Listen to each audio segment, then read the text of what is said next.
Welcome to Nasdaq Trade Talks. I'm Jill Malandrino, global markets reporter at Nasdaq.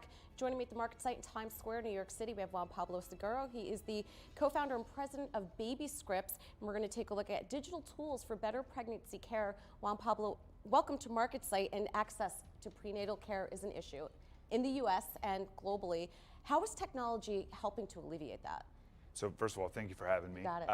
Yeah, and so as you mentioned, access to care in pregnancy care is a huge problem in the United States of America. We have an OBGYN shortage of about 9,000 providers in the U.S. currently. 50% of counties in the U.S. don't have a practicing OBGYN. And so when we started Babyscripts, we thought a lot about how can you deliver more pregnancy care at home through technology instead of having patients always come into the office or to see a provider. And so what we do at Babyscripts is we essentially ship kits, they're called mommy kits, that are connected to an app of ours that allows us to remote monitor patients in the patient's home. So blood pressure cuffs, weight scales, internet connected technologies combined with the app is how we start to solve these access to care issues. That's pretty incredible. Not even access to care, but if you have a family, you can't just always get to the doctor's office. Oh yeah. For something as routine as blood pressure, assuming that you have a healthy pregnancy that's moving along.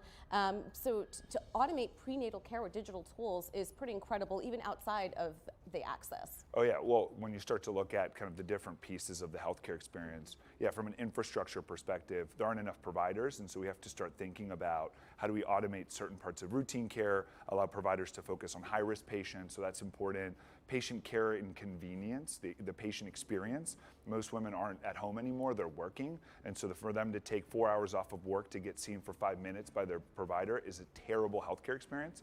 So most of our customers are health systems, and we really work with them to transform how they think about it and how they deliver pregnancy care at their clinics and work with their patients. I mean, this is pure speculation, but you would think it would also deliver better pregnancies because the mother's just going to be more into it, and she's basically doing the medical care on her own through a virtual pregnancy.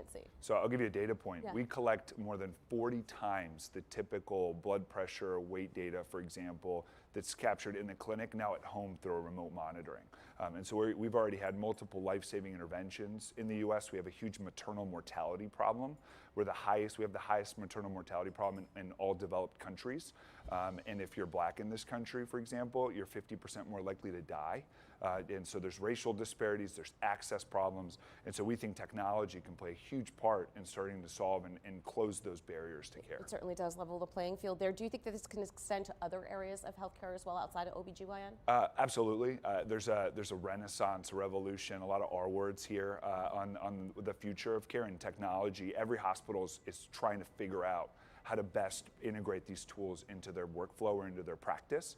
And so I think in the next 5 years, you're probably going to see about 60% of interactions done digitally instead of physically. I find that really encouraging because preventative care also ultimately drives down the cost of longer-term health care if you're taking care of yourself now versus worrying about it when you are already in the throes of a disease, something like diabetes or heart disease.